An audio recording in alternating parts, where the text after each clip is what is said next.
This leaf is going to be curled out on the top and the bottom. This one here curls in on the top and the bottom. This one curls out on the bottom and disappears behind that border.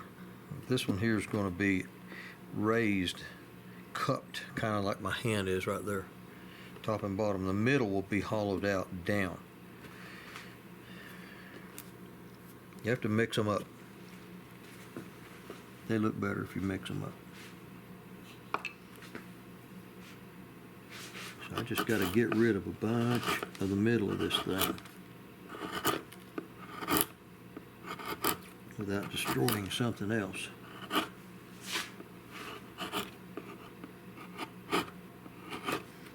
Right now, all the way from that edge all the way around is flat.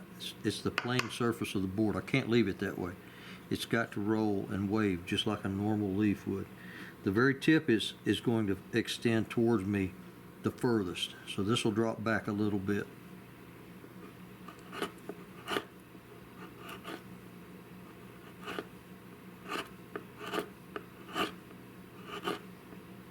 And then back up here on the very top, it'll extend out again. So it'll have kind of a scalloped, wavy edge to it.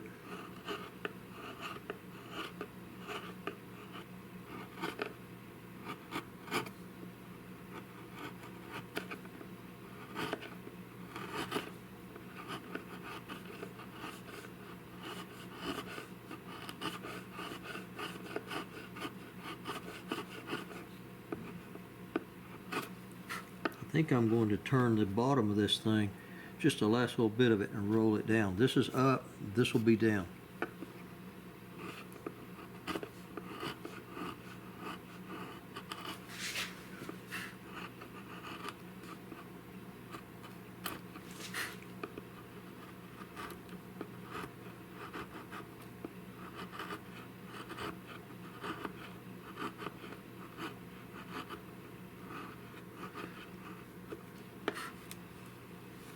Alright, that gives me a little bit of a raised rib in the middle of this scalloped out place. And I can put my vein down the middle. I like to put the vein right inside of a raised rib.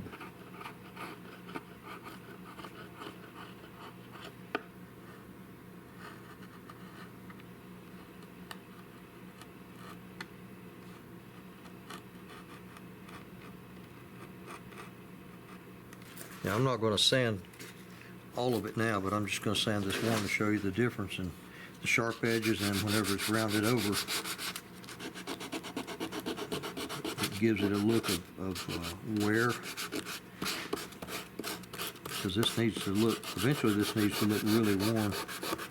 This would be one of those pieces it wouldn't really hurt it to sandblast it. You can create the look of wear with a sandblaster that's really, really it's a very nice look.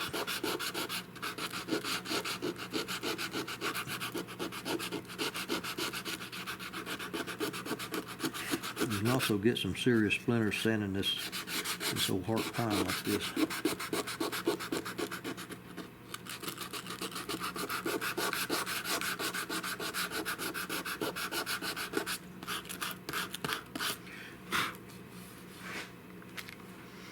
Then you put in your little, I don't even know what these marks are. They're just what the former artist tried to create. There's generally two sets of two on each leaf, but I've been straying from that, and some of them have one and some of them have, this one here has three. They're just little accent marks.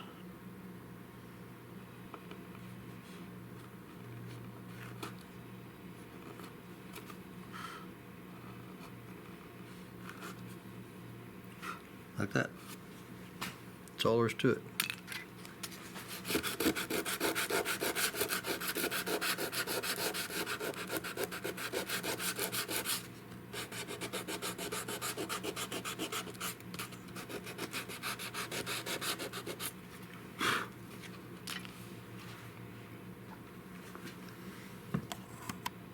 this is the last leaf in this, on this side, and I've carved a bunch of them down through there, but I've not videoed all of them because it's just kind of repetitious after a while.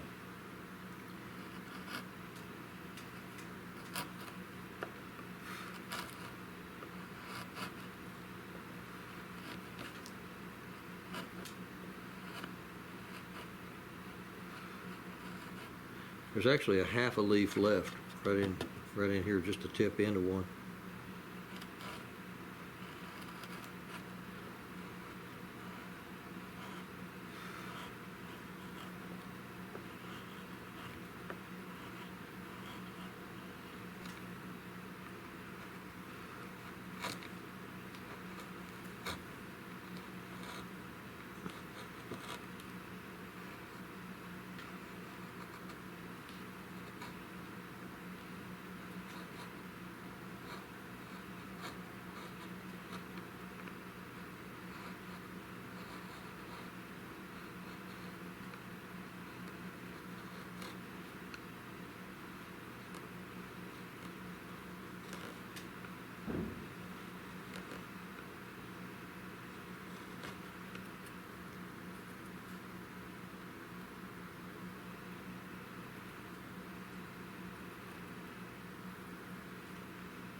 I'm reaching the last end of this thing, and there are some areas right here and here where it's recessed and stippled, and I've got to carve a half a leaf right here and finish up the bottom side of this leaf, and then I'm going to recess that and then show some stippling. There's two different kinds of stippling. They've got a crisscross crosshatch stippling tool and also a dot.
Alright, that's fairly flat.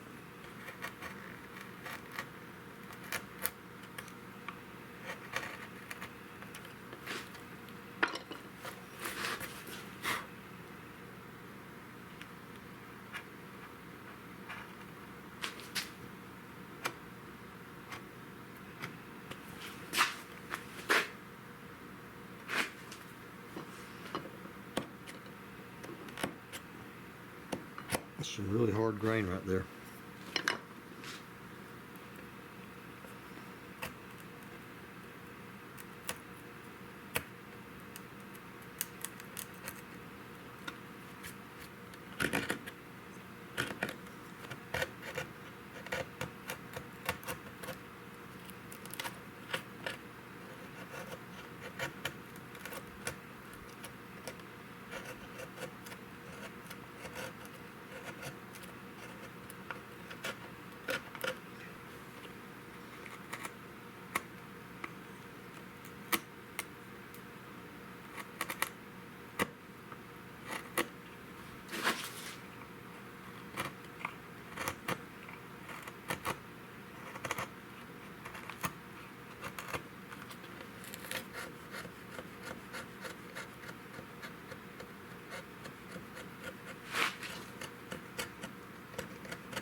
these areas behind the leaves are just flat areas, but they've been stippled.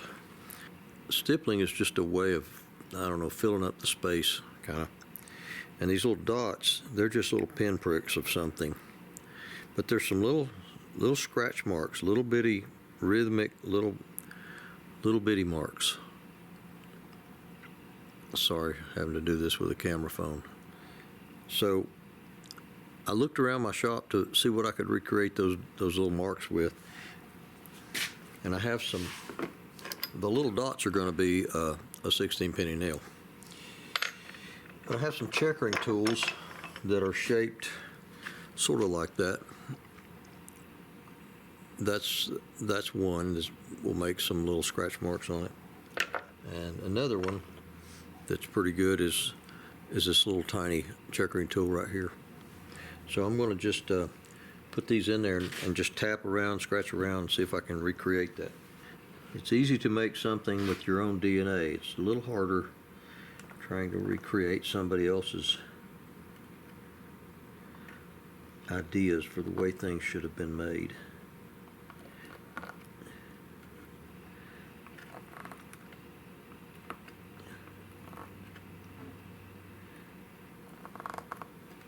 All I'm doing is just putting those teeth in there and just mashing them.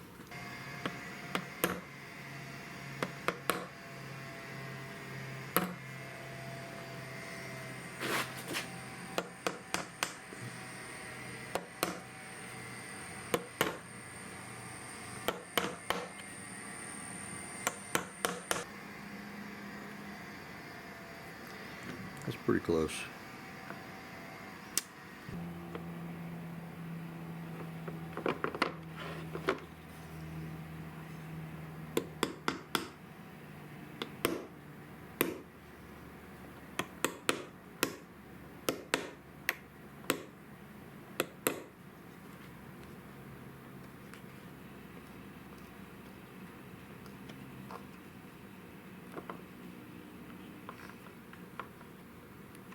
All right, this half of this panel is carved, and I'm going to sand and just kind of take off these sharp edges because the one that I'm trying to match is well worn, and there are no sharp edges on it. But truth be known, the owner may want to have someone else do the sanding, and they may want to do it themselves to the degree that they want it sanded and stressed and rounded over. But I'm going to start with it and just round over some of it to show them, you know, what is possible on this. I used a fairly rough sandpaper to start with to round over those edges. Now I'm just smoothing it up with some 150. And there's about, no telling how many coats of varnish on the original, so it's probably pretty slick because varnish tends to build up and fill in the grooves and things like that. The finisher that does this finishing will have his hands full trying to, if they do a good job and make it match, they're going to have to use some, they're going to have to pull all their tricks out of their satchel. Honestly, anybody can do the sanding. They don't need to pay me what I'm going to be charging to sand it. That would be a waste of money.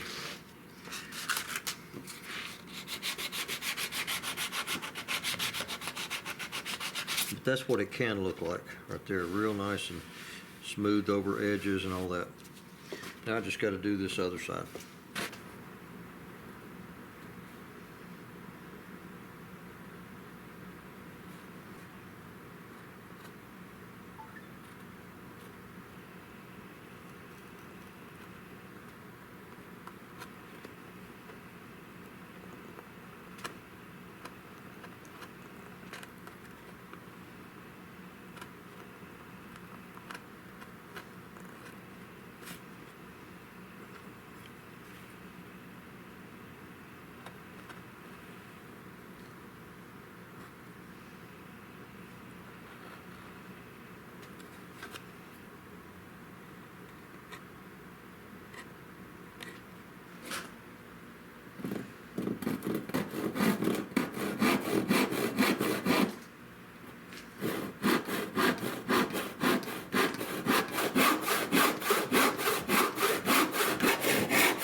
The next piece I have to make on this thing is this top right and left corner.